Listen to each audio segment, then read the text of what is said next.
The afternoon sun painted golden streaks through Sweet Memories Bakery's lace curtains. Eva Lancaster sat motionless in her wheelchair before a simple white cake, 22 candles flickering in the quiet space. She was utterly alone on her birthday. The door chimed softly. A 30-year-old man entered, followed by his 6-year-old daughter chattering happily, holding a small gift box. When they saw the young woman sitting alone, the little girl tugged her father's shirt and whispered urgently. The man approached gently and asked, "May we join you?" Eva Lancaster had learned to measure life in the spaces between her father's phone calls. 22 years old, paralyzed from the waist down since a car accident 4 years ago, she inhabited a world of luxury that felt more like a gilded cage. Her father, Richard Lancaster, was the CEO of Lancaster Technologies, a man who commanded boardrooms and influenced markets, but couldn't find 5 minutes for his only daughter.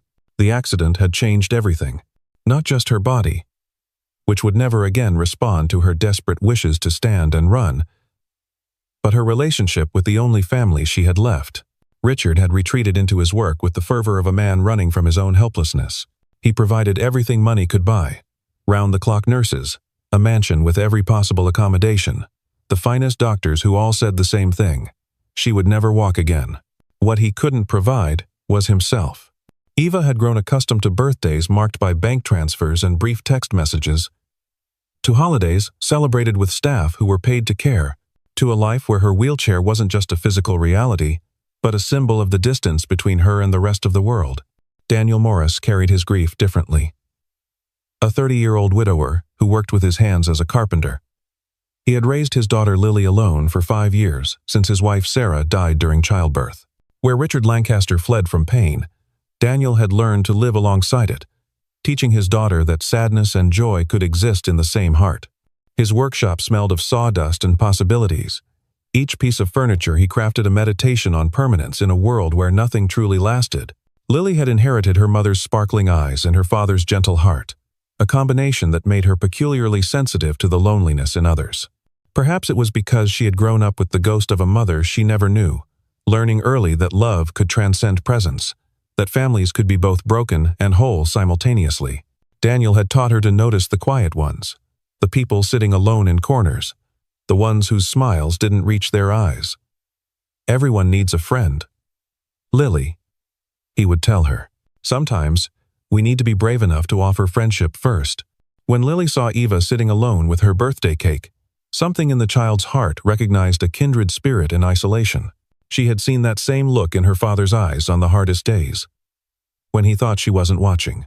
The little girl's intuition, unmarred by adult hesitation, told her this beautiful lady in the wheelchair needed exactly what they could offer.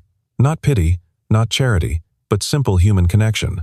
Daniel, following his daughter's lead, as he often did in matters of the heart, saw in Eva's posture the weight of sustained loneliness. He recognized the careful way she held herself, as if taking up less space might make her absence less noticeable. His carpenter's eye, trained to see potential in rough wood, saw past the expensive clothes and the wheelchair to the person underneath, who was drowning in solitude. The decision to approach her wasn't calculated or questioned.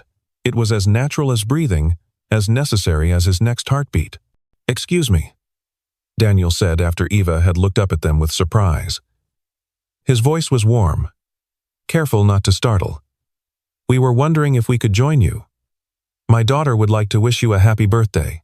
Eva's eyes widened, shifting between the man with kind eyes and the little girl practically vibrating with excitement. When was the last time someone had asked to join her rather than being paid to be there?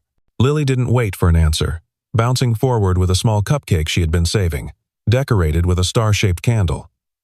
"I'm Lily. This is for you. I made it with Daddy this morning. We come here every year on this day because it's my mommy's birthday too. She's in heaven, but Daddy says she can still see us celebrating." The innocence of the child's offering, the matter-of-fact way she spoke of death and celebration in the same breath, pierced through Eva's carefully constructed walls. Daniel pulled out a chair, moving with the unhurried grace of someone who had learned that the most important moments in life couldn't be rushed. "I'm Daniel. That's a beautiful cake. No one should celebrate alone." Eva found herself nodding, unable to speak past the sudden tightness in her throat. When Lily started singing Happy Birthday in her sweet, slightly off-key voice, Eva closed her eyes and made a wish for the first time in 4 years. The wish was simple, so simple it almost hurt. She wished not to be alone anymore. Daniel's baritone joined his daughter's soprano, creating a harmony that filled the small bakery with more warmth than Eva had felt in years. Other customers glanced over with smiles, but Eva barely noticed them. Her world had narrowed to this table. These two strangers, who had chosen to see her, to sit with her, to make her birthday mean something again. Over the following weeks, what began as a chance encounter evolved into something deeper and more profound. Daniel and Eva met regularly at the park where Lily fed ducks and chattered endlessly about her drawings, her favorite books, and the mother she imagined through her father's stories. Eva discovered that Daniel's presence didn't demand anything from her. He didn't look at her wheelchair with pity or discomfort. He simply saw it as part of her, like the way her hair caught the light, or how she bit her lower lip when concentrating on a book. Their conversations meandered through safe territories at first. Literature, Lily's antics, the weather, before venturing into deeper waters. Daniel spoke of Sarah not with the raw anguish of fresh grief, but with the worn smoothness of a stone that had been turned over in his pocket thousands of times. He told Eva how Sarah had been a kindergarten teacher who believed every child was a universe of possibility. How she had painted their tiny apartment with murals of fantastical forests where anything could happen. How she had faced her pregnancy complications with a courage that still took his breath away. Eva found herself sharing things she hadn't told anyone, not even the expensive therapists her father had hired. She described the moment of the accident with clinical detachment at first. The drunk driver who had run the red light. The sensation of flying through the air. The strange peace before the pain. Then, gradually, she revealed the deeper wounds, waking up to her father's CEO mask firmly in place as he discussed her care with doctors, as if negotiating a business deal, the slow realization that she had become a problem to be managed rather than a daughter to be loved. The endless days in the mansion where every need was anticipated, except the need to be seen as more than her disability. Lily would often interrupt these heavy conversations with the perfect timing children possess, dragging Eva into her imaginative games where wheelchairs could fly, and sadness was just another color to paint with. The little girl had decided that Eva was essential to her world, frequently asking, "Are you happy today, Miss Eva?" with the serious concern of a tiny therapist. One afternoon at their usual coffee shop, while Lily was absorbed in coloring at a nearby table, Daniel watched Eva laugh at something the child had said, and he felt something shift in his chest. It wasn't the dramatic lightning strike of new love, but rather the gentle recognition of possibility, like the first green shoot pushing through winter soil. Eva must have sensed his gaze because she turned to him, and for a moment, they simply looked at each other. The coffee shop faded away, and there was only this. Two people who had been broken in different ways, discovering they might fit together not despite their damage but because of it. Daniel reached across the table, his fingers barely brushing hers. "Eva, I need you to know something. Lily and we're not here because we feel sorry for you. We're here because you make our days better. You make us better." Eva's eyes filled with tears she didn't try to hide. "I don't know how to do this," she whispered. "Neither do I," Daniel admitted. "But maybe we can figure it out together." Their relationship grew slowly, carefully, like a garden tended by people who understood that the most beautiful things required patience. They discovered joy in small moments. Lily teaching Eva to fold origami cranes. Daniel adjusting restaurant chairs without being asked so Eva's wheelchair fit perfectly. Eva reading stories to Lily with different voices for each character, while Daniel watched with soft eyes.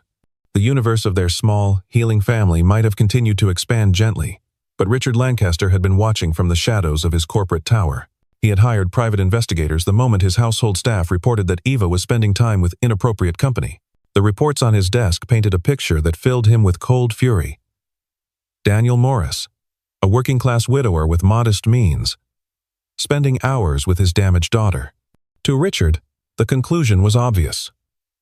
This man was a predator, targeting a vulnerable heiress. He summoned Eva to his study one evening, a room she rarely entered with its wall of monitors displaying stock tickers and its smell of expensive leather and disappointment. "You will cease all contact with this man immediately," Richard commanded, not looking up from his laptop. "He's using you, Eva. What else could he possibly want from someone like you?" The cruelty of the words, the casual dismissal of her worth beyond her bank account, hit Eva like a physical blow. Someone like me? She repeated, her voice dangerously quiet. You mean your broken daughter? The one you can't stand to look at because she reminds you that you're not actually God. Richard finally looked up, his face a mask of controlled anger that Eva remembered from hostile takeover meetings she'd witnessed as a child. I'm protecting you. You're naive, Eva. You've been sheltered. You don't understand how the world works.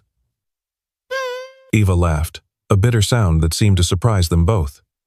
Sheltered? I've been imprisoned. There's a difference, Father. Daniel and Lily see me. They actually see me. When did you last look at me without seeing a liability? Richard stood. His full height meant to intimidate. A tactic that worked in boardrooms, but only made Eva feel smaller in her chair. Enough. If you continue seeing him, I'll take legal action. I'll claim he's taking advantage of a disabled person. I'll destroy his little carpentry business. Is that what you want? Eva felt the trap closing around her. She knew her father's threats weren't empty. He had destroyed competitors with less motivation. The thought of Daniel and innocent Lily being crushed by her father's machinery was unbearable. That night, she sent Daniel a text with shaking hands. I can't see you anymore. Please don't contact me. I'm sorry. The words felt like swallowing glass. Each letter a betrayal of everything real she'd found.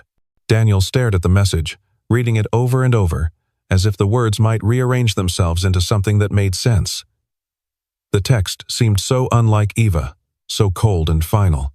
Lily found him sitting in the dark living room hours later, still holding his phone. Daddy, why are you sad? She asked, climbing into his lap with the instinctive understanding that her father needed comfort. Miss Eva can't see us anymore, sweetheart, he said, his voice rough with unshed tears. Lily was quiet for a long moment, processing this information with the deep thought children give to incomprehensible adult decisions. But she loves us, Lily said simply. I know she does. She smiles different when she sees us. Real smiles. Not pretend ones. Daniel hugged his daughter tighter, amazed at her perception and heartbroken that she was learning so young that love wasn't always enough. For 3 days, he respected Eva's wishes, though it felt like holding his breath underwater. His workshop felt oppressive, each piece of wood reminding him of stories he'd planned to share with Eva. Lily stopped singing around the house. Her usual cheerfulness dimmed like a light with a dying battery. On the 4th day, when Lily asked if Eva didn't want them because they weren't rich, something in Daniel snapped. Not in anger, but in determination. He wouldn't let Lily believe that love was conditional on bank accounts. They drove to the Lancaster mansion, a journey into a different world where gates were meant to keep people out rather than welcome them in. The security guard was polite, but firm. I'm sorry, sir. You're not on the approved list. Behind him, the mansion loomed like a beautiful prison. Lily pressed her small face between the iron bars of the gate. Miss Eva, she called out. Miss Eva, we miss you. Please come back. Her voice carried on the wind, a child's pure longing that no amount of money could buy or sell. Inside the mansion, Eva heard that precious voice calling her name. She was in her room, having refused to leave it since her father's ultimatum. The sound of Lily calling for her was unbearable, each word a reminder of what she'd given up to protect them. She wheeled herself to the window and saw them at the gate, Daniel standing with his hand on Lily's shoulder, both of them looking lost. Something inside Eva snapped. Not broke, but snapped back into place, like a dislocated joint finally returning home. She thought of all the years she'd been obedient, all the times she'd chosen her father's comfort over her own happiness, and she realized that protecting Daniel and Lily from her father meant nothing if it destroyed them all anyway. Eva maneuvered her wheelchair to the service elevator, the one the staff used, avoiding the main floors where her father might be. She made it to the kitchen's back door, where Maria, the cook who had known her since childhood, took one look at her face and simply opened the door without a word. Be happy, Mija, Maria whispered, understanding without explanation. The evening air was cold, and rain had started to fall. But Eva didn't care. She knew where she needed to go, drawn by the same instinct that had first brought them together. By the time she reached Sweet Memories Bakery, she was soaked through, her wheelchair harder to push on the wet sidewalk, her arms aching from the effort, but she persisted. She pulled open the door with trembling hands. the bell chiming her arrival like an answered prayer. The bakery was nearly empty, but there, sitting at the same table where they'd first met, were Daniel and Lily, looking as lost as she felt. They had gone there after being turned away from the mansion, drawn by the same magnetic pull of memory and hope. "Eva!" Lily cried out, jumping from her chair and running to her, wrapping her small arms around Eva's wet form without hesitation. "You came back! I knew you would! I told Daddy you loved us!" Daniel stood slowly, his eyes taking in her soaked state, the determination and desperation written across her face. Without a word, he removed his jacket and wrapped it around her shoulders, his hands lingering for just a moment, feeling her trembling beneath his touch. "You're freezing," he said softly. "What are you doing here, Eva?" She looked up at him, rain and tears indistinguishable on her face. "I'm choosing," she said simply. "For the first time in 4 years, I'm choosing. I choose you. I choose Lily. I choose us. My father can threaten all he wants, but I won't live in that prison anymore. I won't." Daniel knelt beside her wheelchair, bringing himself to her eye level, his own eyes wet with emotion. "Eva, are you sure? Your father could make things very difficult. He could hurt us financially, legally." Eva reached out, cupping his face with one cold hand, feeling the roughness of his jaw, the warmth of his skin. "Let him try. I've already lost the use of my legs. I won't lose my heart too. You and Lily are my heart now." The door burst open with a violence that made them all jump. Richard Lancaster stood there, rain-soaked and furious, having tracked Eva through the GPS on her phone. His expensive suit was ruined, his carefully styled hair plastered to his head, but his anger blazed undiminished. "Eva, enough of this nonsense. You're coming home now." His voice boomed through the small bakery, authority and anger radiating from every word. But before Eva could respond, Lily stepped forward, all 6 years and 40 pounds of her, and stood between Richard and Eva. "You're mean," she said clearly, her small voice carrying the weight of truth. "You're her daddy, but you're mean. My daddy says family means being there, not just paying for things. You make Miss Eva cry. That's not what daddies are supposed to do." Richard looked down at this tiny warrior child, and something in her fearless accusation pierced his armor. "You don't understand, little girl. I'm protecting my daughter." Lily shook her head solemnly. "No, you're not. You're protecting yourself. From feeling sad. My daddy feels sad about mommy, but he doesn't run away. He stays." The truth from a child's mouth hung in the air like an indictment. Richard's gaze moved from Lily to Eva, and for the first time in 4 years, he truly looked at his daughter. She was soaking wet in a modest bakery, defended by a carpenter and a child, and she looked more alive than she had since the accident. The fire in her eyes, the determination in her posture, the protective way Daniel stood beside her. This was his daughter, not the broken shell he'd been managing. "Eva," he began, his voice cracking. "Dad," Eva interrupted. "When I woke up in that hospital, paralyzed and terrified, do you know what I needed? Not the best doctors or the fanciest equipment. I needed my father. I needed you to hold my hand and tell me we'd figure it out together. Instead, you disappeared into your office and threw money at the problem. Well, I'm not a problem to be solved. I'm your daughter, and I'm in love with this man who sees me as whole even though I'm broken." Richard's shoulders sagged, the fight leaving him as suddenly as it had arrived. He walked slowly to a chair and sat down heavily, looking every one of his 60 years. The rain outside intensified, drumming against the windows like an accusation. "I didn't know what to do," he admitted quietly, his voice barely audible. "When your mother died, I could work harder, make more money, build a bigger company in her memory. But when you got hurt, all my money couldn't fix it. I felt so useless. I am useless." Daniel spoke for the first time since Richard's arrival. "You're not useless. You're afraid. I understand that. When Sarah died, I wanted to follow her, but Lily needed me, so I learned to be afraid and present at the same time. Your daughter needs you, Mr. Lancaster. Not your money or your protection. Just you." Richard looked at this working man who had somehow understood what he, with all his education and success, had missed. I've lost 4 years, Richard said, his voice broken. How do I come back from that? Eva wheeled herself over to her father, reaching for his hand. One day at a time, Dad. Just like I learned to live with this chair. One day at a time. Together. Richard gripped her hand like a drowning man finding shore. I'm sorry, Eva. I'm so sorry. I turned you into a project because I couldn't bear to see you in pain. But I see now that I caused you more pain than that accident ever did. Lily, with the perfect timing of a child who sensed the storm had passed, piped up. Does this mean we can all be a family now? Because I really want Miss Eva to be my mommy. The innocent question broke the remaining tension, drawing watery laughs from all the adults.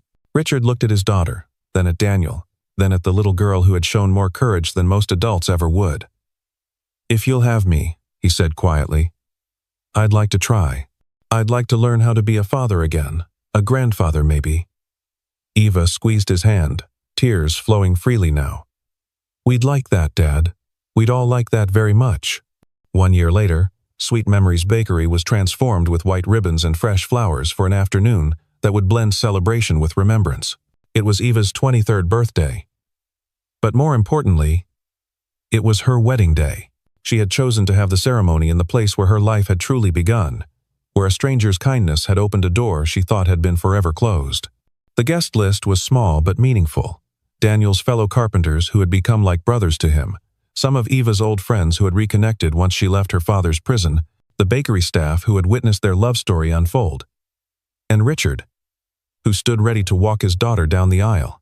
The aisle itself was wide enough for her wheelchair, which Lily had decorated with flowers and ribbons until it looked like something from a fairy tale.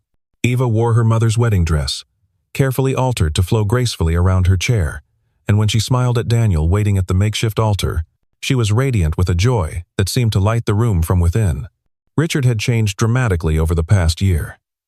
He had stepped back from day-to-day operations at his company, promoting longtime employees and trusting others for the first time in decades. He attended Eva's physical therapy sessions, learning how to help with exercises and transfers. Most importantly, he had learned to sit with his daughter in silence, not needing to fix or manage anything, just being present. He had also formed an unexpected friendship with Daniel, finding in the younger man a wisdom that had nothing to do with stock portfolios or market strategies. They would spend evenings in Daniel's workshop, Richard learning to work with his hands for the first time in his life, discovering the meditation of creating something beautiful from raw materials. When Richard walked beside Eva's wheelchair, his hand resting lightly on her shoulder, his eyes were wet with tears he didn't try to hide. You look beautiful, sweetheart, he whispered. Your mother would be so proud. Eva squeezed his hand. She would be proud of you too, Dad, for finding your way back. As Eva reached Daniel, Lily stood beside him as the flower girl, bouncing with excitement in her yellow dress that matched the sunflowers in her hair. The ceremony was simple, officiated by the bakery owner who had witnessed their first meeting and felt invested in their love story. Daniel's vows were straightforward and profound. Eva, you've taught me that love isn't about finding someone perfect, but about finding someone whose broken pieces fit with yours to create something whole.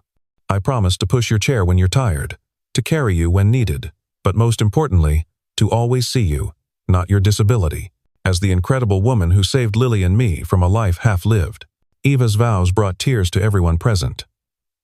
Daniel, you and Lily didn't just accept my limitations. You showed me they don't define my possibilities. You've given me a family, a future, and a love I thought only existed in the books I read. I promise to be the mother Lily deserves, the wife you deserve, and to never let a day pass without choosing us, over and over again. When they kissed, Lily cheered so loudly that everyone laughed, breaking the sacred moment into something even better. Pure, unbridled joy. The reception was held right there in the bakery, with Daniel's carpenter friends playing bluegrass music and everyone dancing, including Eva, who spun her wheelchair with abandon, while Lily danced circles around her. Richard surprised everyone by taking the microphone and speaking publicly for the first time about something other than business. I spent most of my life thinking success meant never showing weakness, never needing anyone. My daughter and her new family have taught me that real strength comes from vulnerability, real success from connection. Daniel, thank you for seeing what I was too blind to see. Lily, thank you for your innocent wisdom that cut through years of my foolishness. And Eva, my darling daughter, thank you for having the courage to choose love despite my failures. Your mother always said I work too much. And she was right. But it's never too late to learn. As the evening wound down, Eva found herself outside, briefly for fresh air. The stars were bright above the city, a rarity that felt like a blessing. She could hear the laughter from inside the bakery, the music still playing, glasses still clinking in toasts. Daniel joined her, bringing a piece of wedding cake. "No one should eat cake alone," he said, echoing his first words to her. Eva laughed, pulling him down for a kiss. "I'll never be alone again, will I?" Daniel shook his head. "Never. You've got me, Lily, your father, and—" He placed his hand gently on her stomach. "Whoever this little one turns out to be." Eva's eyes widened. She had planned to tell him tomorrow. But somehow, he knew. "How did you?" Daniel grinned. "Lily told me you've been feeling sick in the mornings. She's very observant. She's already planning to teach the baby everything about everything." Eva laughed through happy tears. "The doctors said it might be complicated, with my condition." Daniel knelt beside her chair, his face serious but unafraid. "Then we'll face the complications together. That's what we do, right? Face things together?" 6 months later, when Eva gave birth to a healthy baby boy, they named Samuel Richard Morris. Samuel after Sarah's father and Richard after the grandfather who had learned to love again. The hospital room was full of family. Richard held his grandson with trembling hands, while Lily explained to baby Samuel all the important things about being part of their family. "You have to know," she said seriously to the infant, "that we're a special family. We chose each other. That's the best kind of family." Daniel stood beside Eva's bed, their fingers intertwined, watching their blended family with wonder. The journey from that lonely birthday cake to this moment of abundance hadn't been easy or straightforward. There had been challenges with Eva's pregnancy, moments of doubt, times when old patterns tried to reassert themselves. Richard had occasionally slipped back into his workaholic tendencies. Daniel had struggled with fears of loss when Eva faced pregnancy complications, and merging two broken families into one whole unit had required patience, therapy, and endless grace. But they had learned that healing wasn't a destination but a journey taken hand in hand, wheel by wheel, step by step. They had discovered that love wasn't about perfection but about showing up, day after day, especially when it was hard. Eva looked around the room at her father, cooing over his grandson, at Lily making the baby laugh with silly faces, at Daniel's eyes full of love and gratitude, and she thought about that wish she had made on her 22nd birthday. She had wished not to be alone. The universe, in its mysterious wisdom, had given her so much more. A love that saw past limitations, a family forged from loss and hope, and a future that proved that sometimes the most beautiful gardens grow in the most unexpected soil. As baby Samuel wrapped his tiny fingers around Eva's pinky, she whispered a prayer of gratitude for the broken road that had led her home. Outside the hospital window, the same stars that had witnessed her lonely birthdays now watched over a family that had chosen each other, again and again, and would continue choosing each other for all the birthdays to come.